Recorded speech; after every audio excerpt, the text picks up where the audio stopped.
What we call now is durational alimony, and that will be it'll be a check for a certain duration of time. In fact, being a no-fault state, you don't have to prove anything except that the marriage is irretrievably broken. You know, substance abuse, domestic violence, infidelity, anything like that occurred, the courts don't need to hear about it unless relevant to another factor of the divorce.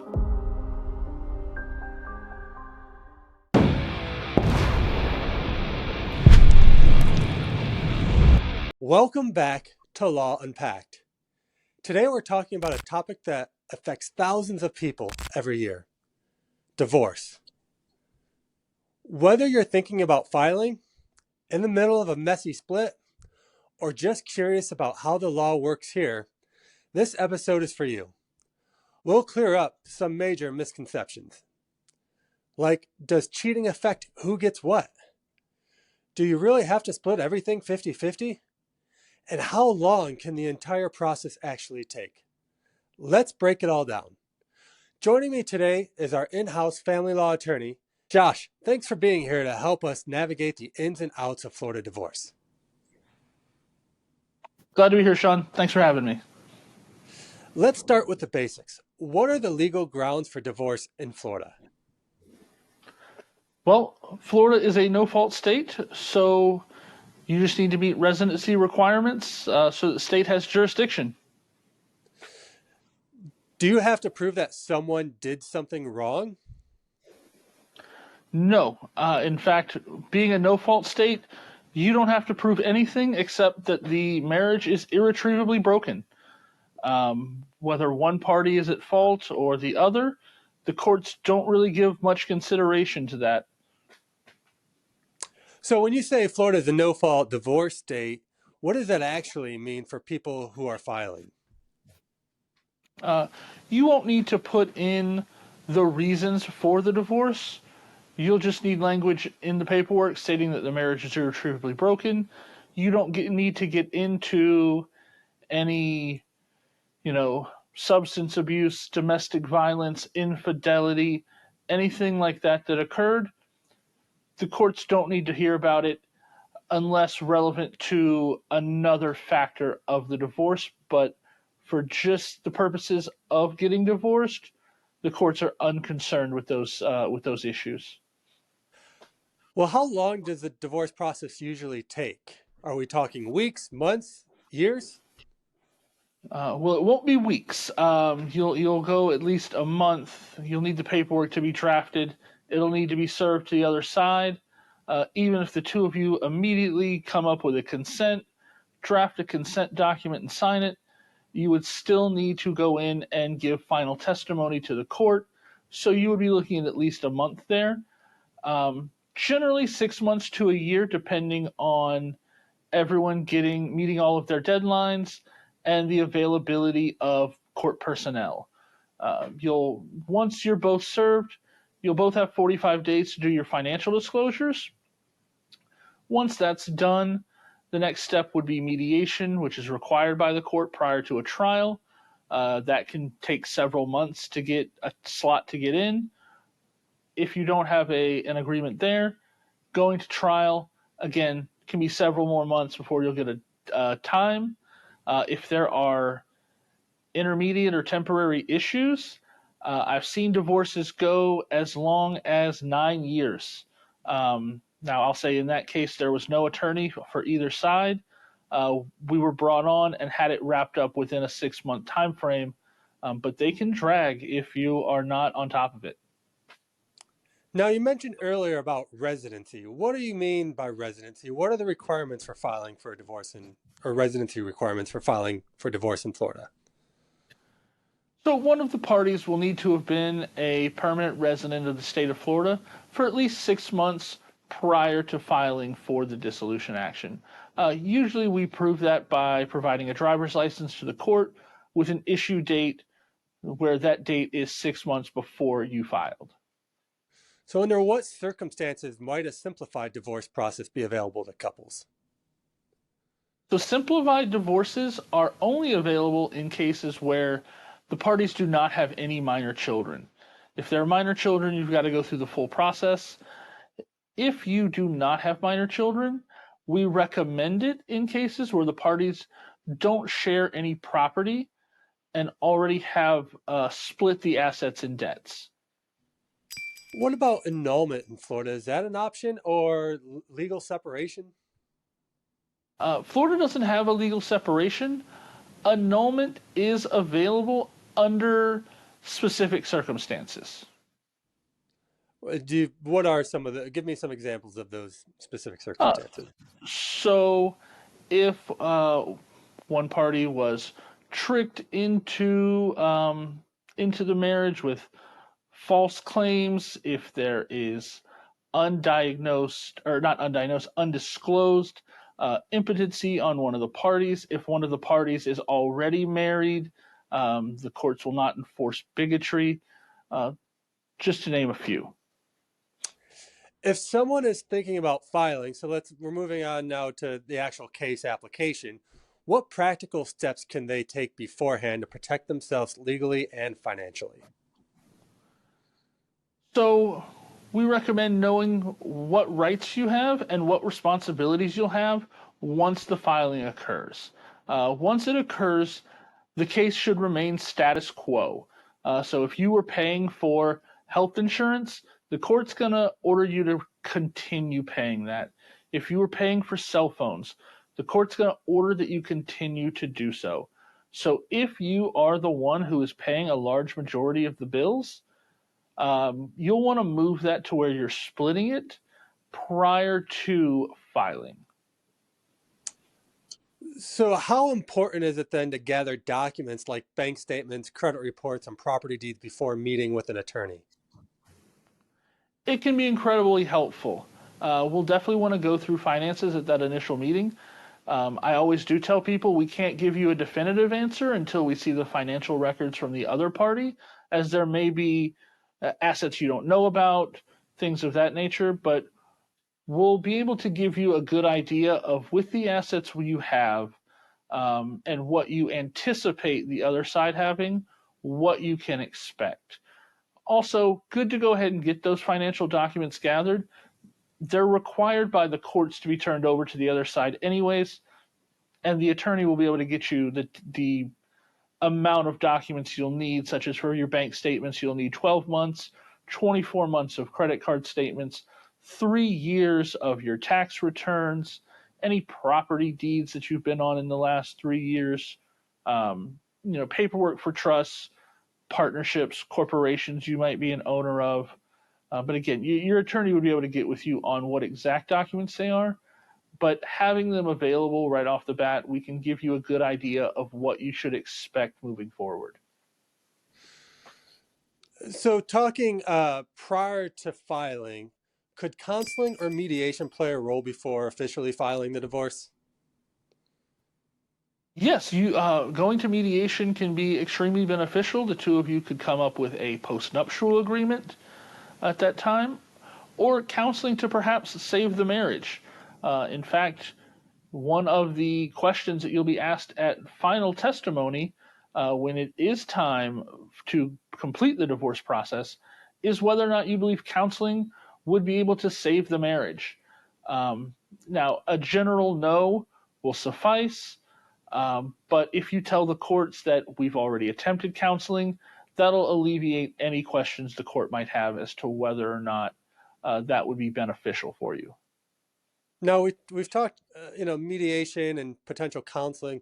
What is collaborative divorce? We've heard a lot of stories on collaborative divorce as this new and upcoming type of divorce practice. Now, what is collaborative divorce? So, collaborative divorce is the two of you will use an attorney. That attorney will um, get all of the financials together, and they will put together what they believe would be the proper outcome for each of you. You should each have independent counsel outside of the attorney gathering those documents. And if you decide to end the collaborative law process, you would each have to find new attorneys from the ones you currently had. But it's essentially a way to give someone all of your documents, all of your information, and they just tell you, here's what our decision would be. Similar to an arbitrator, except that it's not binding. If you don't agree, you can say, forget this, you're all fired. I'm going to get a new attorney. We're going to go to court. Okay, so now let's go forward. So we filed the case. Let's talk about finances. When a couple gets divorced in Florida, is it always straight 50-50 split of assets? Not always. Florida does what's called equitable distribution. So 50-50 is the go-to unless you can show that there's a reason one party shouldn't receive 50-50. And that generally comes up when there's been a dissipation of the assets through an extramarital affair, such as if you are seeing someone else and you're buying them, expensive jewelry or taking them on trips. That money will likely be considered dissipated, and the other party will receive funds equal to the amount you spent to offset before you would split the remaining assets. What if one spouse handled all the finances and the other has no idea what assets exist? Could that person get taken advantage of in the Florida court system? They could, but we have a lot of safeguards in place to dissuade you from doing that.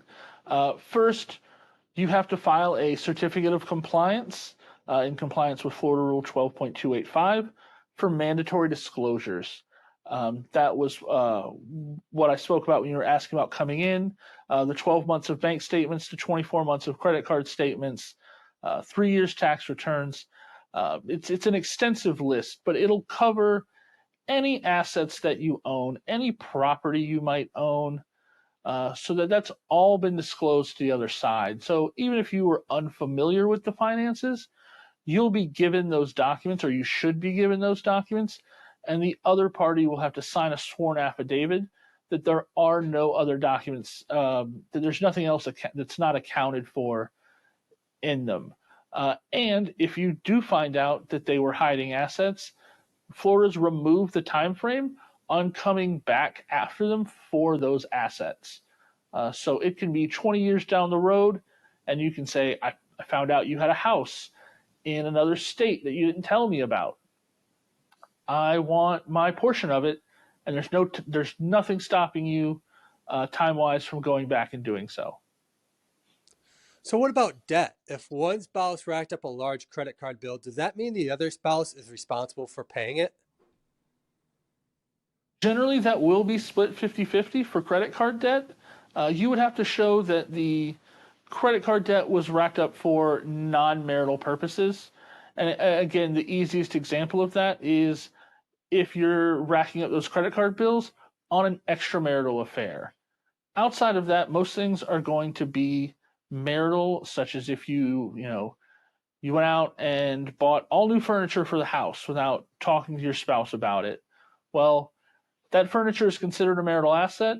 The debt to pay for it is a marital debt. Well, speaking of marital, how does the court distinguish between what is marital and what's non-marital property? So generally, we're looking at the date of the marriage as far as that goes. If you owned a house and you bought it before you got married, that's going to be non-marital property. If you had a debt before getting married, that's likely going to be non-marital debt. Now, you'll want to speak with an attorney, as there are ways to get a marital portion of a non-marital asset. However, that's a little more complex, and you'll definitely want to speak to an experienced attorney about those issues. Now, does a prenuptial agreement override Florida's rules on equitable distribution? It does.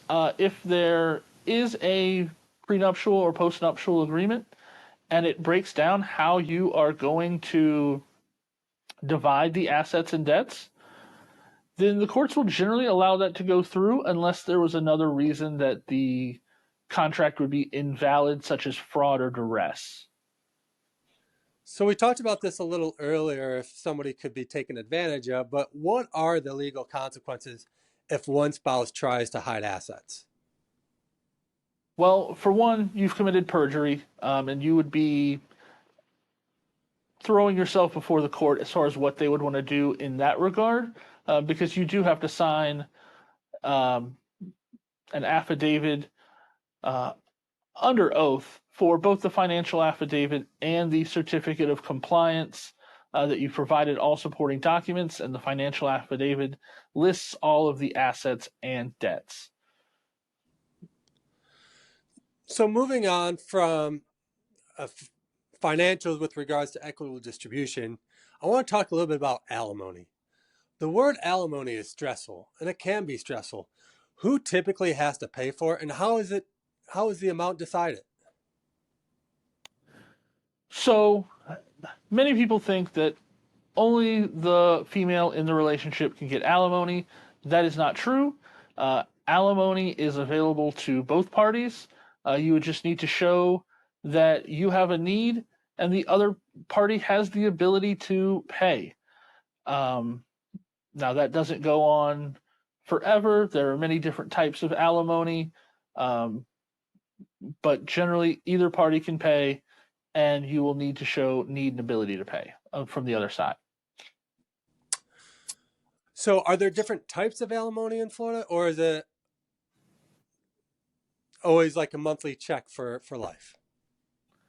No, there are several different types. In fact, Florida got rid of permanent alimony, so check for life is no longer on the table. Um, what we call now is durational alimony, and that will be it'll be a check for a certain duration of time, and that can be up to 60% of the length of the marriage, depending on if you are in a short, moderate, or long-term marriage. We also have lump sum. That's where the two of you agree you're going to make a larger payment, but will not be responsible for any ongoing payments. There's also bridge the gap, which is like it sounds, bridging the gap from being in a two income household to a one income household. That's capped at 2 years in length. And then we also have rehabilitative. This is generally for when one party was a stay at home parent during the marriage and now they'll be looking to go back to school. You'll need a rehabilitation plan with set amounts of money to be paid and a set deadline for you to get that rehabilitation done. But that way you can go back to school, increase your earning capacity. If you know, especially if you were earning zero during the marriage. But those are the four basic types of alimony for Florida. Well, so let's talk about the length.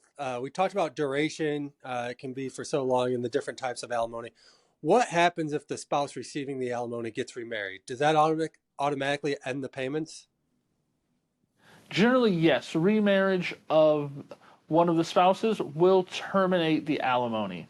But it doesn't even have to be remarriage, although remarriage will certainly cover the language that Florida uses, is a supportive relationship. So if you are cohabitating with a boyfriend or girlfriend, then that can count and terminate your alimony. How does the length of a marriage influence whether alimony is awarded? So the courts typically don't like to award alimony on short-term marriages. So if you were married generally less than 10 years, the courts aren't going to want to award alimony, although there are cases where they would do so. Once you get beyond that, you're in what's considered a moderate term marriage, and the courts are going to be looking at more the ability for alimony. But length of the marriage, which also factors into lifestyle you had during the marriage and the length that you have been accustomed to that lifestyle, the courts are going to factor in when determining if alimony is appropriate, and then if so, how much. So, can prenuptial or postnuptial agreements affect alimony decisions? Absolutely, they can. In fact, it's one of the main things that we look to take care of during a prenuptial or postnuptial agreement. It's one of the main things that people want in there is alimony, uh, that generally someone's looking for both parties to waive, and then we can add in an infidelity clause so that if one party is unfaithful, that affects whether or not they would have to pay alimony, and that supersedes Florida's no fault um, provisions in the divorce laws. So moving on from alimony, and I want to talk about if a couple has children and there's children involved, how does Florida decide custody? So Florida looks at the best interest of the child factors, which would include things such as domestic violence, geographic viability, willingness to foster a relationship with the other parent, the physical and moral fitness of the parents, keeping stability and routine for the child. Um, the courts are going to take those into consideration, having a rebuttable presumption currently of 50-50 for time sharing or custody. So is joint custody generally the standard, or can one person still get sole custody? So joint custody is the standard. Sole custody is not something the courts are really doing anymore. Even if one party is found to be a detriment to the child, they will still get some type of custody, even if that's only supervised. If the courts are giving no custody to one party and sole to the other, we're in an extreme case where they're likely looking to terminate the parental rights of the parent not receiving any time sharing. So moving on, so we've talked about time sharing. Let's talk about child support. How is it calculated? Child support is calculated in Florida using what we call the income shares model. So the court will take the total amount that both parties make per month and the number of children, and that tells the court how much support total will be needed for the children throughout a month. And then your child support amount is determined from there based on the amount of overnights you have with the child and what portion of the total income you are making. So if you are making significantly more money, even if you are found to be the custodial parent for time sharing, you may still owe money to the other side. I've seen it happen. It's very rare, um, but it can indeed happen in Florida. Can parents waive child support in a prenup and or a postnup? No, child support is considered a right of the child. Neither parent can waive on the child's behalf, even if that's by agreement. And that's whether it's in a prenup or postnup or during an actual divorce or custody case. Child support is going to be put in place, it's going to be calculated. You can deviate up to 5% from the child support number. If it is low enough, the courts could determine it what they call nominal and no child support be awarded. But when that happens, you'll generally need to be very close in income and having a 50-50 time sharing arrangement. Another big concern we see is what happens if a parent moves out of state with the kids after divorce? So, in order to move out of state with the children after a divorce, you'll need either the consent of the other parent or permission from the court. And that's whether you're moving out of state or anywhere up to 50 miles away as the crow flies, which is if it were in air, not necessarily by car. Um, and with that, you'll need to show that the relocation is going to be in the child's best interest. Again, this is if not by consent, if you're requesting it from the court. The courts will likely want to have a social investigator interview both parties and the child to make sure that the move will be in the child's best interest. So I know we go into detail a lot in our previous episode that we did with specifically on child support and child custody issues. But one question I want to re-ask is, does a parent's work schedule or lifestyle play a big role in custody decisions? It certainly can. While we do have the presumption of 50-50, one of the best interest of the child factors is whether or not you're going to need to use a third party. So if you are working overnights or your lifestyle just has you out overnight, and that can be proven to the courts will want, instead of the child to be with a nanny, in-home caretaker, anything of that nature, they'll want the child to be with the other parent. So if your work schedule, you can't facilitate that, then likely the courts are going to allow the other parent to have that time. Also, other than overnights, if you can't facilitate getting the child to and from school due to your work schedule, that's another thing the courts are going to take into consideration when determining what is in the child's best interest for time sharing. So, is there a certain age when the child's preference is taken into account? There's no hard fast age. Generally, we're looking at 15 to 16. You're going to be fine for your preference to be taken into account. I've seen it as low as age 12. What the courts do is they'll take into account the maturity level of the child. And first off, you'll have to motion the court for the child to testify. At that point, the court is going to want to talk to the child and make sure that maturity level is there. And that will usually be done in private with just the judge, the child, and a court reporter present so that it can be recorded. So, we all know that divorce is already a tough and financially and emotionally tough process. But from a legal standpoint, what's the biggest mistake people make during the process? One of the biggest mistakes people make is wanting to win. Uh, Simply, what I tell people is win against the other outcomes. You don't need to win against the other parent. Don't, you know, don't cut off your nose to spite your face. Essentially, is I guess a saying that would go in line with that. Don't fight them over something that costs $5,000. That's going to cost you 15,000 in other expenses and fees. You know, make sure you're making decisions financially that are in your best interest, and when it comes to the children, that are in the children's best interest. Well, winning is not something that is black and white in these scenarios.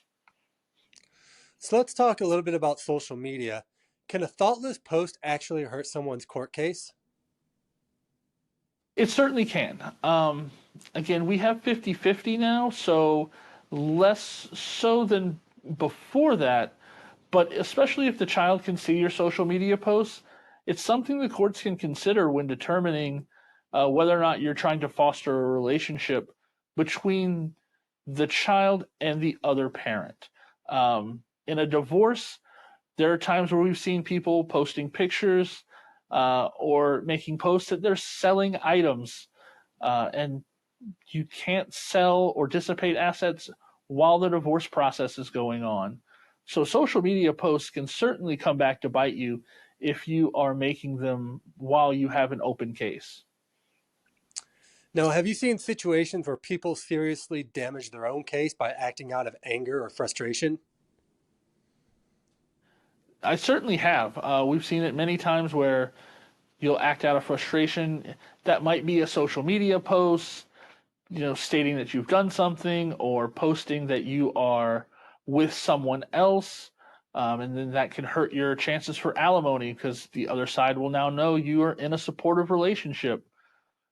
Or you may say something that will affect your time sharing with the parent if the court determines that works, that whatever you posted acts against the best interests of the child. So, moving on to a slightly separate subject, but I think it's really just as important. What are some ways to keep conflict low, especially when kids are involved? Trying to talk to the other parent before issues arise. Also, being flexible. Life's going to happen for both of you. There are times where if you have a schedule, it's going to need to be slightly adjusted. Times when You won't be able to have the time sharing when you're supposed to, times when you're going to be running late. Remember to extend that same grace to the other side. And when you do, they will generally do the same back. So moving on, because I think this is really important that we educate our viewers and our listeners. How do you find the right divorce lawyer in Florida? You're going to want to find a lawyer that matches what you feel the needs of your case will be. Some lawyers are much more aggressive, and if you feel you're going to have a highly combative case, then that may be something that you need. If you and your soon to be ex are still on good terms, you may want someone more pushing a mediation route or even a collaborative law route. Um, Having an attorney and yourself be in lockstep with what you're looking for and what you're wanting to do moving forward is crucial. So what qualities should people be looking for specifically in an attorney for a divorce case? So you're going to want them to have, first off, divorce experience. You know, you can go on the Florida Bar website, see what type of law practices, areas of practice each attorney does. You're going to want someone that does family law, possibly even that they do family law exclusively. As far as other qualities, someone that you feel comfortable with. You're going to need to tell this person the most intimate details of your life. It's not comfortable. Someone that you trust talking to can be critical to getting information to them that they will need to help your case later. So is it ever beneficial to hire a local attorney who knows the court system in that jurisdiction or that locality? It certainly is. All of our judges are fantastic here in Duval County. However, each of them handle cases separately. Um, we've had a recent case where someone had a settlement offer. And in assessing that offer, I told them what to expect, specifically because of the judge that they had. And that judge has a tendency to rule differently than our other local judges on a certain issue. And lastly, is it ever wise to switch attorneys mid-case if you feel like you're not being represented properly? It certainly can be. I always find it necessary that if you don't trust your attorney for whatever reason that's been broken, um, you need someone that you can trust, because when you're evaluating the information they're giving you, if you don't trust that what they're telling you is appropriate, then the advice they're giving you is not going to be helpful, and you're paying a good deal for that advice. Make sure you're putting it to good use. But generally, we don't recommend it, just because you're going to be paying for another attorney to catch themselves up to speed and then get moving in whatever direction they want to take your case, which may be different than the one that your prior attorney was going, due to something that you and your prior attorney had spoken about that you forgot to bring up to this new attorney. Well, Josh, thank you for your time. We've covered a lot of ground today, from the basics of no-fault divorce and asset division to alimony, custody, and how to avoid the major pitfalls of divorce. For anyone thinking about filing for divorce, the most important step is getting informed, collecting financial records, consider mediation, and seek professional advice where you can. Thank you for tuning in to Law Unpacked. I'm Attorney Sean. If you found this episode helpful, don't forget to like, subscribe, and share it with someone who might need this information. If you have questions, drop them in the comments or send us a message. We'd love to hear from you. Until next time, take care, and remember that a little knowledge now can save you a lot of stress later. Take care, everybody.